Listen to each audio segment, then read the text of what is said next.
A Journey to the Center of the Earth. Chapter 6. The Hansbach. When Hans didn't return in the next hour, wild reasons why he would have left us crossed my mind, each reason crazier than the last.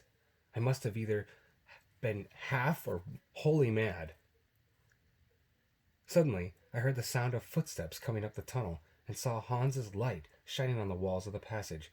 Hans approached my uncle and gently wakened him. My uncle instantly rose and asked, "Well?" "Water," said Hans without a trace of emotion.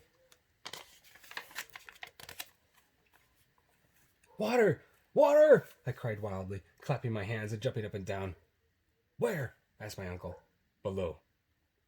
We quickly got ready to move, and within a short time we were making a rapid descent into the tunnel. An hour later, we had advanced 1,000 yards and descended 2,000 feet. At that moment, I heard a familiar sound, a kind of dull roar like that of a distant waterfall. "Hans was right," my uncle cried happily. "That is the roar of moving water." "There could be no doubt?" I asked, still afraid to be certain. "There's not the slightest doubt about it," my uncle answered. "An underground river is running beside us somewhere." At first it sounded like the river ran right above our heads. Then the sound came from the wall at our left. I touched the hard rock wall, hoping to find a sign of moisture of the coolness of water, but all I could feel was a hard rock itself. We advanced down the tunnel. A half hour passed, then an hour. We could hear the water, but it was so deeply buried in the hard rock we could not touch or see it. We continued to walk, but the sound of the water seemed to be getting dimmer. It was obvious that we were moving away from the water, so we retraced our steps to the point where we could hear the water the loudest. There we stood silently and stared at the wall. In a few moments, a smile broke across Hans's face. He went to the wall, put his ear against it, and smiled again. Then he picked up a crowbar and began attacking the wall 3 feet above the tunnel floor. "Saved!" I cried. "We're saved!" "Yes!" cried my uncle, even more excited than I. "Hans is right! We would never have thought of that ourselves."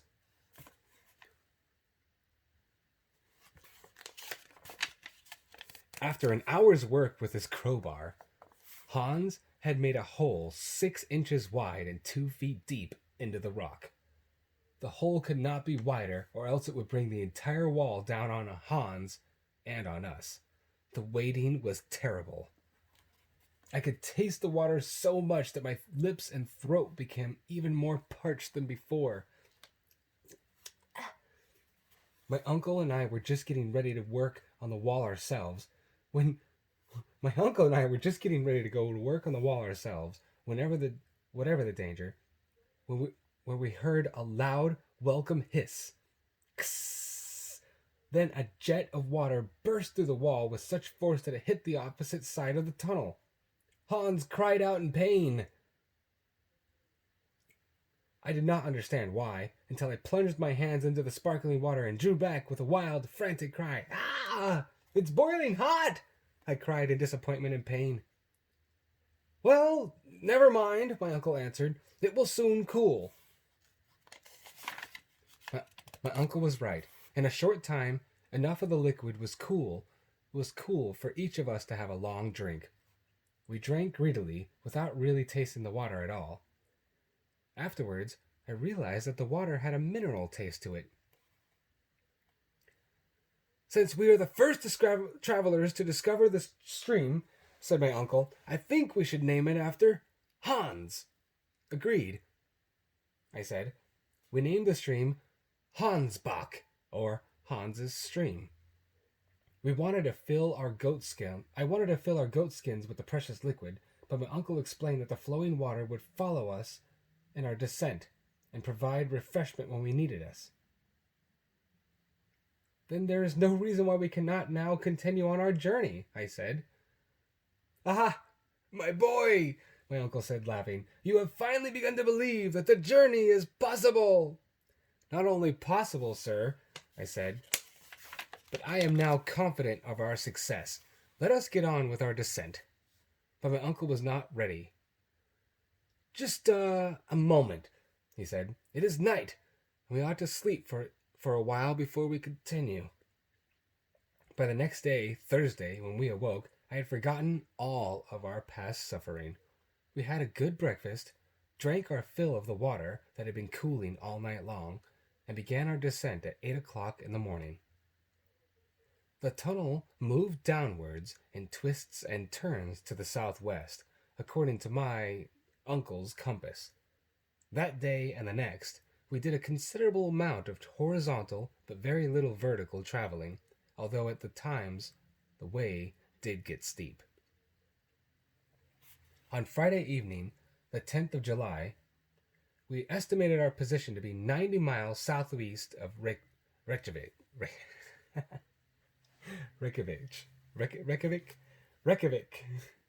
Iceland, at about 7.5 miles deep into the earth.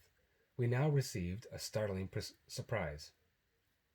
Under our feet there opened a deep well. It went straight down into the earth and was frightening to look at. But my uncle did not think so. Look at this, he cried with delight. The rock projections in this well will serve as a staircase to take us a long way down into the bowels of the earth.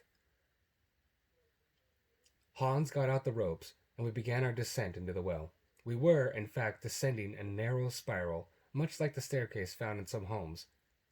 As trained geologists, we had done climbing such as this before, but once when we began the descent, it did not seem too bad an idea after all. After a while, however, our calves ached, and we had to stop to rest every 15 minutes. We ate and drank as we rested, for the water from the hansbach flowed down the well along with us. During the next 2 days, Saturday and Sunday, we followed this spiral staircase downward, going about 6 miles further into the earth. We were now about 15 miles below sea level. On Monday, however, at about noon, the well took a more gentle slope, and we were traveling more on a road. We traveled that road until Wednesday, the 15th, when we were actually 21 miles below sea level. My uncle calculated that we were approximately 150 miles from Sneffels, where we had begun our journey 15 days before. If your calculations are right, Uncle, I said, we are no longer under Iceland. Do you think so? He asked. We can easily find out, I said, pulling out a map and compasses. I measured carefully, then held a map out to my uncle. You see, I said, those 150 miles to the southeast put us under the open sea. Under the open sea? Cried my uncle with delight. No doubt, I said. The ocean flows over our very heads this very minute. This idea was not such a pleasant one to me. The mighty Atlantic Ocean was resting on the granite roof above my head. 3 days later, Saturday, the 18th of July, we reached a vast grotto, a kind of underground cavern. My uncle decided that the next day being Sunday, we should have a day of rest.